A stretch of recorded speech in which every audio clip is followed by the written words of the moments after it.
제가 40대 중반이 되면서 이 알고리즘이라 하는데 그 사람의 어떤 특성과 뭐 검색 내용 이런 거를 계산을 해서 이 핸드폰 뭐 유튜브나 아니면은 이 페이스북에 이렇게 관련 영상이 뜹니다. 가장 많이 뜨는 영상이 요즘에는 건강 관련 영상입니다.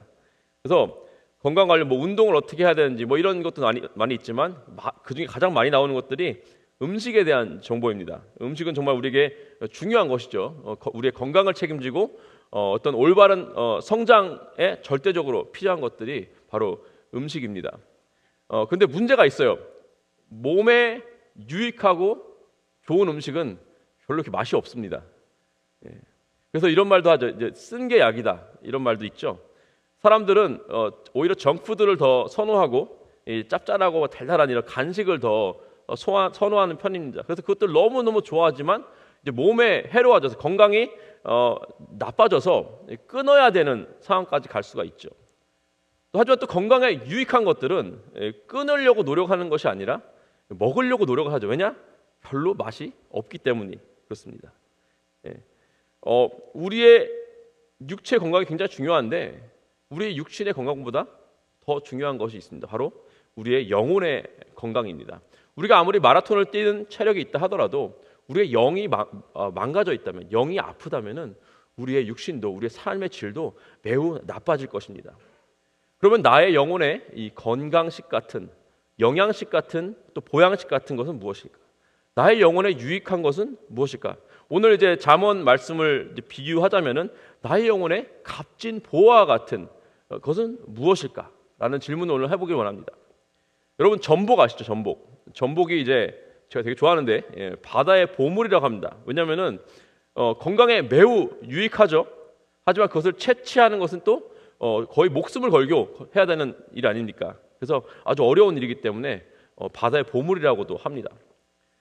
나의 영혼의 가장 값진 보물은 여러분도 이제 잠언서를 보시면 알겠지만 바로 지혜입니다. 우리에게 매우 유익하지만 그것을 얻는 것은 참 어려운 일이기 때문입니다. 지혜는 우리 영혼에 유익한 존재이죠. 지혜는 우리 영혼을 살리는 약이 되고 건강하게 하는 어떤 영양소가 됩니다. 지혜는 방탄조끼처럼 우리를 보호하기도 하고 구명조끼처럼 우리를 위기에서 구출해 주기도 합니다. 마치 신만이가 산삼을 캐러 산을 부지런히 돌아다니듯이 우리도 이 보화를 같은 지혜를 캐러 부지런히 노력을 해야 합니다.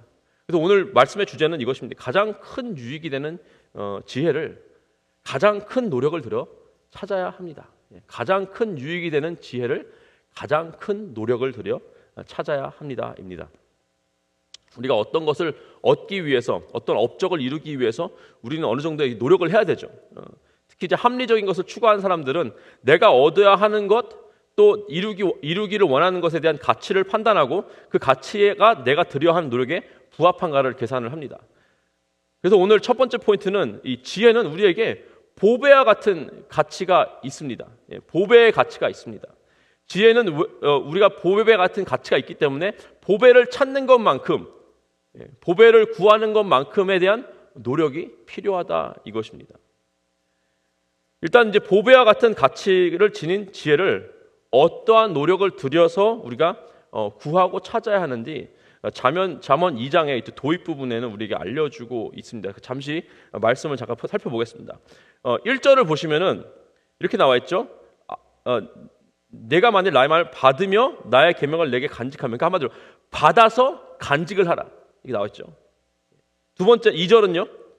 귀를 기울이며, 귀로 듣고 마음을 명철에 두며, 그 다음에 세 번째는 불러 구하고 얻으려고 소리를 높이고, 네 번째 4절은 은과 보배를 찾듯이 열심을 다해 찾아라. 이걸 한마디로 힘을 다해 지혜를 구하라 이것입니다. 자, 왜 이렇게 전심을 다해야 하는가? 과연 이 지혜라는 것이 그만큼 가치가 있는 보물인가? 이것은 이제 후반부에 설명을 드리고 1절부터 4절을 조금만 더 설명을 하자면 이렇습니다. 1절은 이제 말씀을 받아서, 하나님 말씀을 받아가지고 아주 이제 비싼 보물, 보화를, 소중한 물건을 다루듯이 간직하라 이것입니다. 우리가 아기가 태어나면, 특별히 첫 아기 같은 경우는 이제 아기를 이불에 싸서 이제 엄마 아빠가 앉지 않습니까? 그러면은 엄마 아빠들은, 특히 초보 엄마 아빠들은 이 아기가 어떻게 다칠까봐, 꽉 안으면 부러질까봐 조심조심 해서 다루죠. 특히 이제 첫 목욕을 시킨 날 제일 두렵습니다. 이렇게 잘못하다가 다리가 부러질 것 같은 거예요. 팔이 부러질 것 같은 거예요. 그러니까 조심조심 보아를 다루고, 둘째는 다르죠. 첫째가 그렇다는 것입니다. 조심조심 보아를 다루듯이 우리가 자녀를 다루죠. 이런 지혜를 이렇게 보물처럼 여기라는 것입니다. 근데 지혜는 어떠한 물건이 아니라 하나님의 말씀을 통해서 우리에게 주어지는 것이기 때문에 2절에는 어떻게 귀를 기울이라, 귀를 열어서 들으라고. 그냥 소리를 듣는 것이 아니라 명철, 즉 understanding, 말씀을 듣고 마음을 다해 이해를 하라라고 말씀을 하십니다. 그리고 이 명철을 understanding을 얻기 위해서 마치 저 멀리에 있는 친구를 이쪽으로 오라고 부르듯이 소리를 높여서 이거 찾으라고 합니다. 그리고 광부가 저 땅 깊숙이 숨겨져 있는 은을 얻기 위해서 쉬지 않고 팔이 떨어져라, 이 곡괭이와 삽질을 하는 것처럼 지혜를 얻기 위해서 수고를 아끼지 말라라고 말을 하고 계십니다. 하나님의 말씀을 통해서 우리에게 주어지는 이 지혜는 이만큼 노력을 들여서 우리가 구할 만큼의 어떤 가치가 있다고 오늘 이 잠언에서는 말씀을 해주고 있습니다. 한 20년도 넘게 지난 일인데요. 제가 인디아나에 살 때 어떻게 연결이 되어서 이 한국에서 미국을 방문하시는 분의 통역을 맡게 됐습니다. 저는 그때 20대 중반이었고 그분은 이제 한 50대 정도 되는 아저씨였는데요. 공항에 그분을 픽업하러 나갔는데 그분이 공항에서 이렇게 나오시면서 커다란 책 하나를 아주 그냥 고급스러운 이 보자기, 융으로 된 보자기에 딱 싸가지고 품에 딱 안고 나오시는 거예요. 그래서 제가 그분을 이제 픽업을 하고 점심 식사를 먼저 하러 갔습니다. 근데 얘기를 들어보니까 예전에 오래전에 이분이 비즈니스맨인데 이제 독일을 방문을 했을 때 어떤 시골집에 며칠 묵으셨대요. 그런데 그때 그 집에 아주 오래된 성경책이 하나 있더랍니다. 아주 그냥 크고 멋지게 생긴 성경책이었어요. 그래서 그 성경책이, 그 집주인이 말하기를 이 성경책은 약 5세기 정도에 5세기 정도가 1500년 정도 지난 책이 만들어진 거고, 그 독일에 계신 그분이 이 골동품을 수집하는 분이라서 본인이 이걸 수집하고 있었다. 근데 이분도 마침 골동품을 수집하는 분이었어요. 그래서 그분이 돈도 좀 있으신 분이라서 그 성경책을 아주 큰 돈을 지불하고 몇만 불을 지불했다고 합니다. 그 당시에 엄청 큰 돈이죠. 몇만 불을 지불하고 그 성경책을 구입을 하셨어요. 잠깐 제가 봤습니다. 근데 너무 멋있어요. 이만한 성경인데 막 그때 이제 라틴어인가 하여튼 뭘 적혀 있어요. 적혀 있고 막 그림도 있고 막 컬러풀하고 그랬습니다. 보존 상태도 엄청 좋아 보였습니다. 그 세월이 한참 지나고 그분이 이 성경책의 한번 가치를 알아보기 위해서 이 박물관 여러 군데 전화를 해봤다고 합니다. 근데 깜짝 놀라요. 이 5세기 정도에 만들어진 이 정도 보존 상태의 성경책이면은 몇백만 달러의 가치가 있다라고 들었다는 거예요. 이분이 너무 깜짝 놀랐어요. 박물관에서 이게 만약에 진품이면은 우리가 당장 이것을 당신에 구입을 하겠다. 그러니까 몇만 불 들여서 사가지고 몇백만 불, 그러니까 거의 100배의 수익을 낼 수 있는 기회가 왔습니다. 그래서 이 100배의 수익을 꿈꾸고 이분이 마침 또 인디아나의 그 고대 문서를 진품을 이제 감정하시는 그런 분이 살고 있었어요. 그래서 이제 그분에게 이 성경책 감정을 받으러 미국에 온 것입니다. 그래서 아주 큰 돈을 벌지도 모른다는 그 생각에 아주 들떠서 이 성경책을 이제 꼭 껴안고 왔어요. 융에 싸가지고 비행기에서도 꼭 껴안고 있고 밥 먹을 때도 옆에 두고 밥 먹고 차에 타는데도 다 안고 있었습니다. 그러면서 너무 이제 기분이 들뜨셔서 이분이 저한테 청년, 내가 만약에 이 성경책을 팔면은 내가 청년한테 차 한 대 하나 사줄게. 저도 절실히 이 성경책이 몇백만 불의 가치가 되길 바라면서 그분을 이제 그 감정하시는 분에게 모시고 갔습니다. 어떻게 할 것 같아요?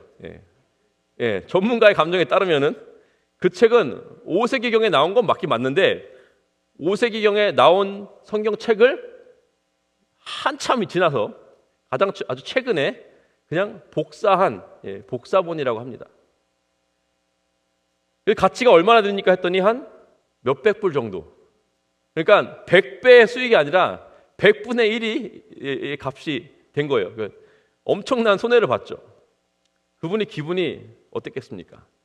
예, 실망했고 기분이 상했고, 이 몇백 불짜리를 속아서 몇만 불에 주고 산 것도 억울하고, 그 바쁘신 분이 한국에서 이 비싼 비행기를 타고 또 미국까지 온 것도 억울했겠죠. 얼굴은 실망이 가득했습니다. 그리고 아무 말도 없이 저와 제 차를 타고 타는 순간 제가 여기서는 할 수 없는 욕을 거나하게 하시면서 그 책을 뒤로 던져버리셨어요. 그리고 공항에 바로 모셔드렸습니다. 저는 차를 받지 못했습니다. 네. 그분에게는 이 성경책은 하나님의 말씀, 우리에게 지혜를 주시는 하나님의 말씀이 아니라 그냥 돈으로 환산되는 그 정도 가치였습니다. 이것이 몇백만 불이라는 가치가 있다라고 생각했을 때 이분은 그것을 아주 보화처럼 꼭 껴안고 있었고요. 네. 근데 몇백 불밖에 안 된다고 하니까, 그것도 많은 돈이긴 하지만 이제 손해본 값, 돈에 비하면 엄청나게 낮은 금액이죠. 별거 아니니까 쓰레기 던지시지, 던져버리는 그런 것이었습니다. 사랑하는 성도 여러분, 하나님의 말씀과 그 말씀을 통해서 우리에게 주어지는 이 지혜는요, 이 저희에게 몇백만 불의 가치보다 훨씬 더 큰 그 금은 보화보다도 더 귀한 것임을 믿으시기를 주님의 이름으로 축복하고 기도합니다. 예. 그럼 지혜는요, 왜 이렇게 보배와 같은 가치가 있을까요? 예. 일단 오늘의 두 번째 포인트와 세 번째 포인트에서 여러분께 설명을 해드리겠습니다. 오늘 본문에서는 이 지혜는요, 두 번째, 우리를 보호하는 역할을 한다라고 나와 있습니다. 이 보배와 같은 지혜가 우리를 보호하는 역할을 합니다. 7절 보시면 이렇게 나와 있습니다. 그는 정직한 자를 위하여 완전한 지혜를 예비하시며 행실이 온전한 자에게 방패가 되시나니. 이 7절에 정직한 자라고 나오죠. 이게 잠언에 자주 등장하는 사람인데요, 이 정직한 자 또는 의인이라고 나옵니다. 이 정직한 자나 의인은 바로 이 지혜의 보물과 같은 가치를 깨닫고 그 지혜를 얻기 위해서 많은 노력을 기울이는 자라고 설명할 수 있습니다. 이 정직한 자가 은광에서 은을 캐는 것 같이 지혜를 얻기 위해서 열심히 노력을 할 때 그 노력이 헛되지 않도록 우리의 필요를 미리 아시고 지혜를 미리 거기다 딱 예비하는, 그러니까 파고 있는 그 땅 밑에다가 지혜를 이미 준비해 놓으신다는 거예요. 즉 하나님의 말씀과 그로부터 오는 그 지혜의 진정한 가치를 깨달은 그 정직한 자가 그 지혜를 구할 때마다 하나님께서 주신다는 것입니다. 야고보서 1장 5절에 이렇게 나와 있죠. 너희 중에 누구든지 지혜가 부족하거든 모든 사람에게 후히 주시고 꾸짖지 아니하시는 하나님께 구하라. 그리하면 어떻게 주시리라. 네. 우리가 지혜가 필요할 때 하나님께 구한다면 하나님께서는 너 아직도 그것도 모르냐? 라고 나무라지 않으시고 언제나 넉넉히 주신다라는 것입니다. 잠언 2장에서 지혜의 역할 중에 하나는 바로 보호입니다. 예. 무엇에서 우리를 보호하는가? 위험에서 우리를 보호합니다. 지혜가 우리의 방패가 된다고 하십니다. 전쟁 중에 화살이 날아오거나 적군이 칼과 창으로 이렇게 찌를 때 나를 지킬 수 있는 유일한 수단, 바로 방패죠. 예. 쏟아지는 화살과 창칼의 공격을 방패 없이 피하는 것은 무모한 짓이고 불가능한 일입니다.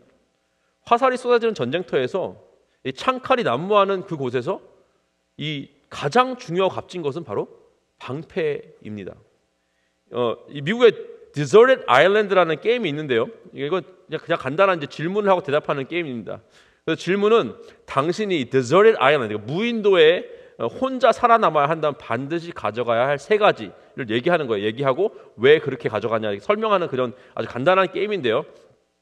근데 그 가져가는 세 가지 카테고리가 많이 있습니다. 예를 들면은 무인도에서 혼자 살아가야 되는데 앞으로 평생 동안 혼자 무인도에 살아가야 되는데 만약에 책을 가져갈 수 있다면 책 3권 어떤 책 가져가겠느냐? 예. 반드시 뭐 성경책 당연하죠. 예.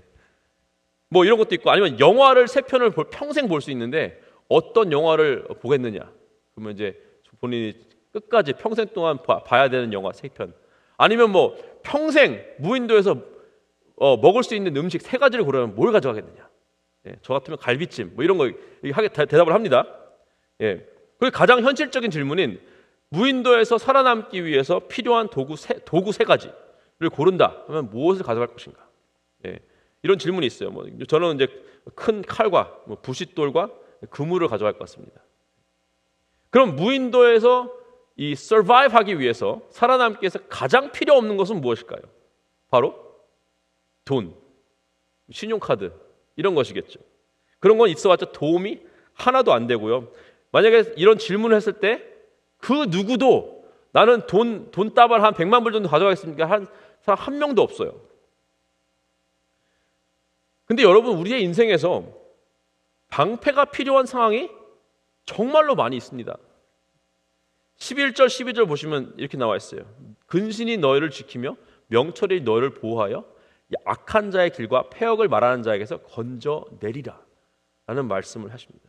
이 세상 사는 것 자체가 악한 자의 길과 패역을 말하는 자들에게 둘러싸여서 사는 것입니다.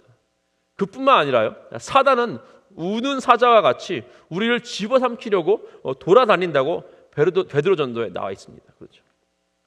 이러한 공격이 매일매일 사방에서 화살이 쏟아지듯이 우리에게 쏟아지는 거예요. 그렇다면 우리에게 가장 중요하고 가장 필요하고 가장 가치 있는 것은 무엇입니까? 그 공격을 막아줄 방패인 지혜가 우리에게는 가장 값지고 가장 필요한 것입니다.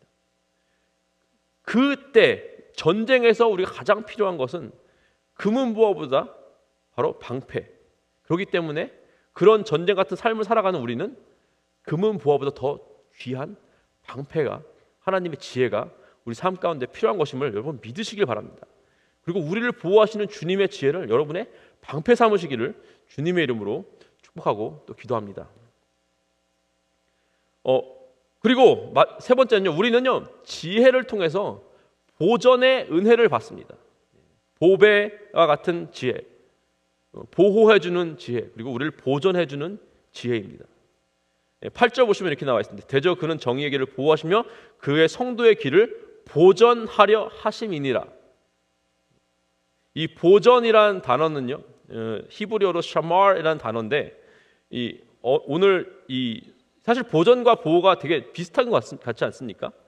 근데 이 샤마라는 이 보전으로 번역되는 이 단어는요, 우리를 어떤 위험에서 보호하다에 훨씬 더 큰 넓은 의미를 가지고 있습니다.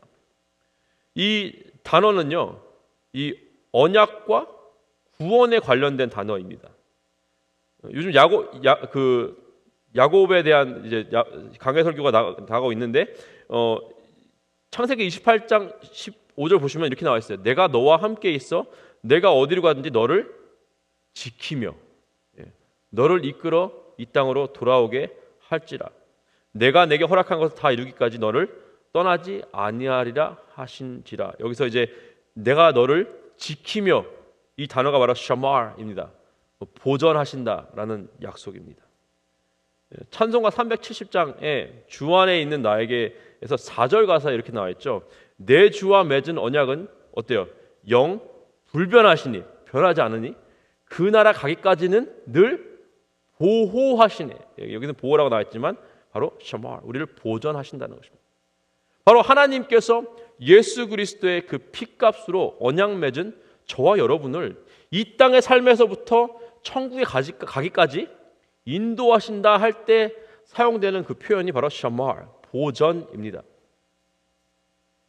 이 보수 신학의 중심에는요 칼빈주의가 있습니다. 그렇죠? 칼빈의 5대 강령, 이걸 튤립이라고 하는데, 그 튤립이라는 그 애크로님을 써가지고 TULIP 해서 T는 이제 total depravity, 인류의 전적인 타락, U는 unconditional election, 그러니까 무조건적인 우리가 잘해서 하나님께서 우리를 선택하신 것이 아니라 하나님의 조건 없는 unconditional election, 선택.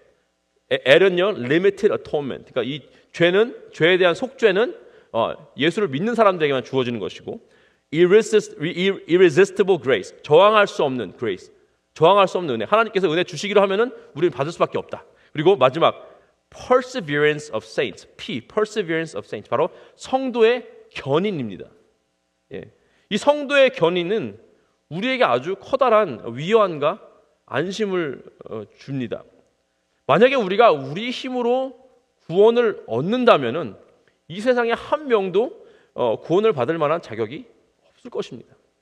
우리가 선행을 많이 해서 아니면은 어떤 율법을 잘 지켜서 구원을 받는다라는 어떤 공식이 나온다 하더라도 죄인인 우리가 과연 그만큼 선행을 행할 수 있으며 아니면 그만큼 우리가 율법을 잘 지킬 수가 있을까요?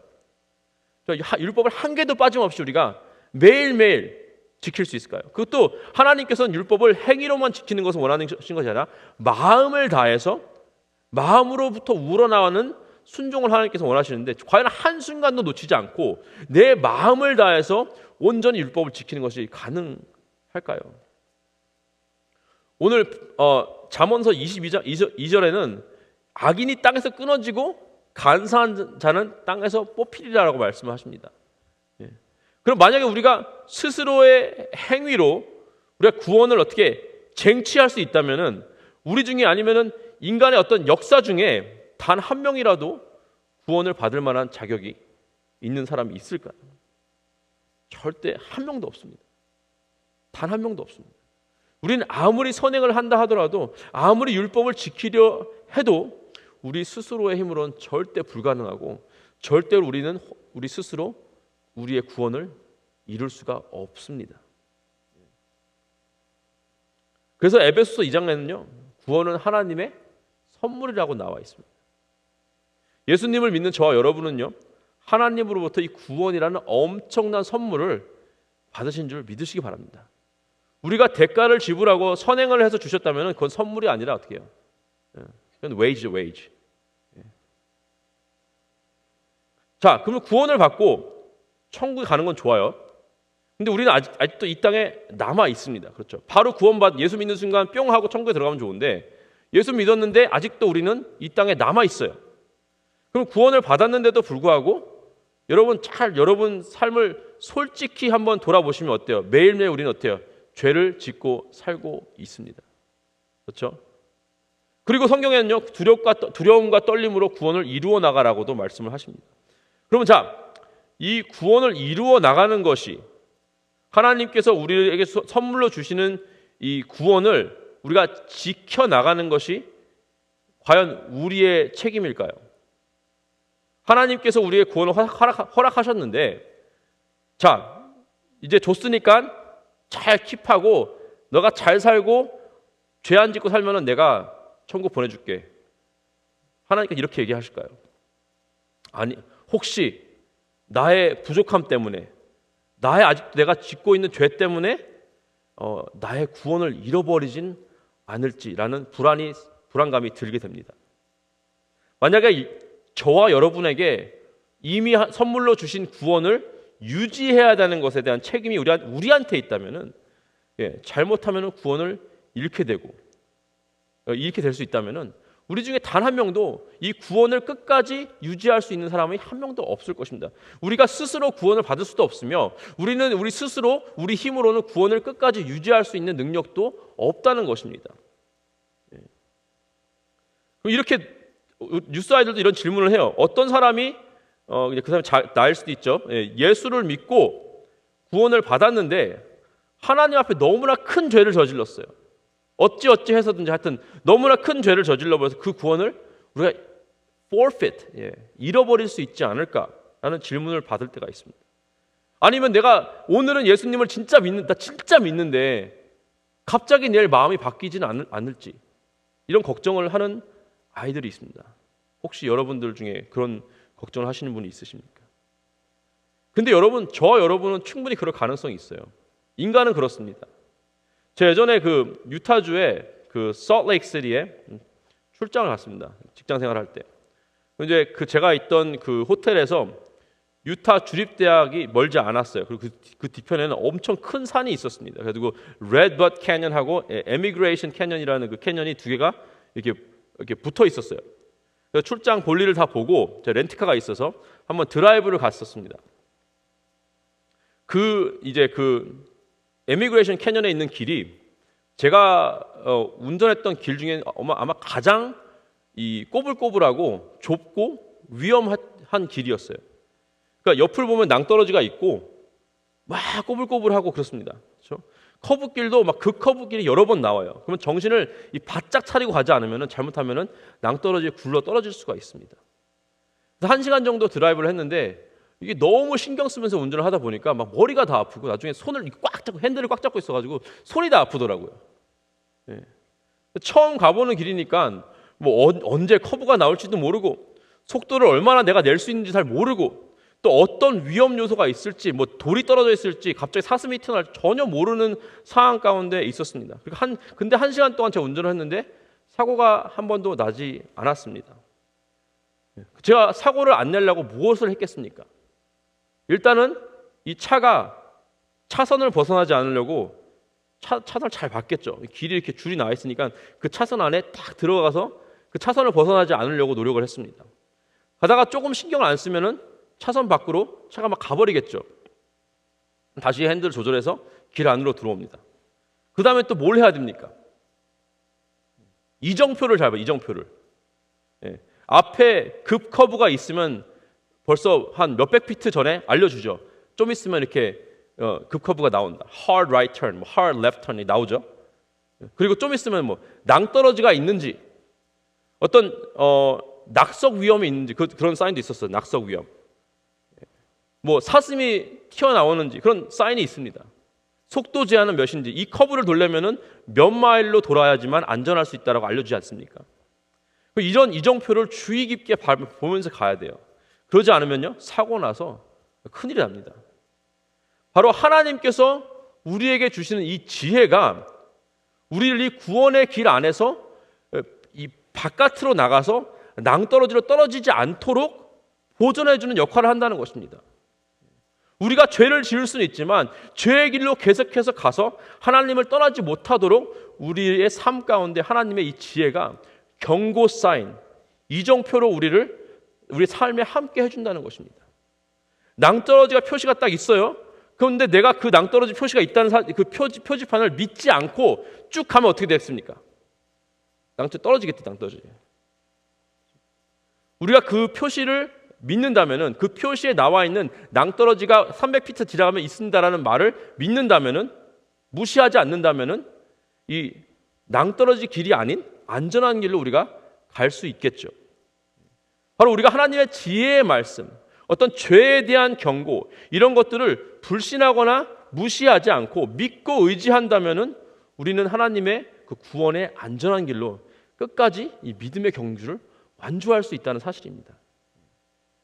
그래서 하나님께서는 우리에게 이런 지혜를 허락하셔서 저와 여러분 또 예수를 그리스도를 믿는 모든 성도들을 천국까지 견인해 주신다는 것입니다. 그렇기 때문에 내가 오늘 예수님을 믿었어요. 구원받은 것도 오직 주님의 은혜입니다. 그리고 나중에 이 삶의 믿음의 경주를 마치고 천국에 들어가는 것 또한 그냥 내 혼자 해명을 했으면 나는 이미 낭떠러지 떨어졌을 건데 하나님께 내 삶의 곳곳에 이정표를 심어주셔서 나를 보전해 주셨다는 사실입니다. 그것도 그러니까 우리가 이 삶을 마치고 천국에 들어가는 것 그 과정 자체도 하나님의 은혜로 가능하다는 것입니다. 그래서 지혜는요 우리에게 가장 값진 것이라는 결론을 내릴 수가 있습니다. 사단은요 우리를 넘어뜨리려고 이 수천 개의 화살로 공격을 합니다. 그러면 그것을 막아주는 방패와 같은 우리를 보호해 주시는 것이 바로 이 하나님의 지혜입니다. 우리를 구원해 주시고 그 구원의 길에서 벗어나지 않도록 끝까지 믿음의 경주를 완주할 수 있도록 우리를 삶의 이정표, 말씀으로 보존해 주시는 것이 바로 지혜입니다. 은보다 더 귀한 것, 이 보배보다 더 귀한 것, 이것이 바로 하나님의 말씀을 통해 허락하시는 지혜인 줄 믿으시기 바랍니다. 그렇다면 이 지혜가 어디서 옵니까? 바로 우리 주 예수 그리스도께 나옵니다. 그 지혜가 누구입니까? 바로 예수 그리스도 그분입니다. 예수님께서 우리를 구원해 주시고 예수님께서 우리의 믿음의 경주를 끝까지 완주할 수 있도록 우리를 견인해 주십니다. 예수님이야말로 진짜 은보다 더, 보배보다 더 귀한 우리의 참된 보아이신 줄 여러분 믿으시기 바랍니다. 예. 그런 예수님을 여러분 매일매일 더 알아가시고 늘 가까이 동행하시는 저와 여러분 되시기를 주님의 이름으로 축복하고 또 기도합니다. 여러분 이것을 예수님의 그 말씀을 우리가 매일매일 즐거이 다가가야 되는데 아직 몸에 좋은 음식처럼 맛이 없을 때가 많이 있어요. 땡기지가 않을 때가 많이 있습니다. 하지만 먹다 보면 어때요? 익숙해지고 좋아집니다. 제가 그 펄을 지금은 되게 좋아합니다. 월남국수를. 근데 처음 한 20년 전에 처음 먹어봤어요. 이거를. 근데 그 고수, 그 슬란트로를 그때 처음 먹었는데 도저히 못 먹겠더라고요. 약간 행주 맛이 나가지고 빼고 먹었습니다. 그때는. 근데 이 슬란트로가 먹다 보니까 그 월남국수와 아주 잘 어울리는 음식이 됐고 또 이 건강에 엄청난 유익한 그 야채예요. 예. 심지어는 암도 예방할 수 있는 그런 야채라고 합니다. 지금은요 엑스트라 슬란트로 넣어서 먹죠. 예. 집에서 쌈 싸 먹을 때 슬란트로 넣어서 먹어요. 그 정도로 제가 슬란트로 지금 좋아합니다. 처음에는 별로 가까이 좀 어려울 수도 있어요. 처음에는 맛이 없을 수도 있어요. 하지만 언젠가 여러분 우리가 계속해서 주님 말씀 앞에 나간다면은 다윗이 시편 119편에 고백했던 것처럼 내 입술에 이 꿀과 같이 달다라는 고백을 우리 할 수 있기를 주님의 이름으로 축복하고 기도합니다. 주님께 그 말씀으로 매일매일 다가가시는 우리 2025년 되기를 주님의 이름으로 축복하고 기도합니다. 함께 기도하시겠습니다. 하나님 감사합니다. 우리를 보호해 주시는 지혜이신 예수 그리스도를 온전히 의지합니다. 사단이 우리를 집어삼키려고 우는 사자와 같이 돌아다니며 우리를 넘어뜨리려고 하는데 하나님 그 수많은 공격의 화살과 창 칼로부터 주님 방패와 같이 우리를 보호하여 주시옵소서. 그 말씀을 온전히 붙들고 나가기 원합니다. 우리에게 주신 그 구원을 끝까지 이 믿음의 경주를 마치기 위해서 우리 보존해 주신 예수 그리스도 주님의 은혜, 주님의 지혜를 신뢰하며 나아갑니다. 이런 보배와 같은 지혜를 주시는 예수님, 이런 보배와 같은 지혜이신 우리 구주 예수님을 오늘도 우리가 의지하기 원합니다. 우리를 부족하고 연약하지만 끝까지 포기하지 않으시는 예수님께 오늘도 우리가 무릎 꿇고 나아갑니다. 주님 우리를 받아주시옵시고 우리를 늘 주님의 날개, 그 그늘 날개 안에 머물러 있게 하여 주시옵소서. 감사하며 이 모든 말씀 우리 주 예수 그리스도의 이름으로 기도했습니다. 아멘.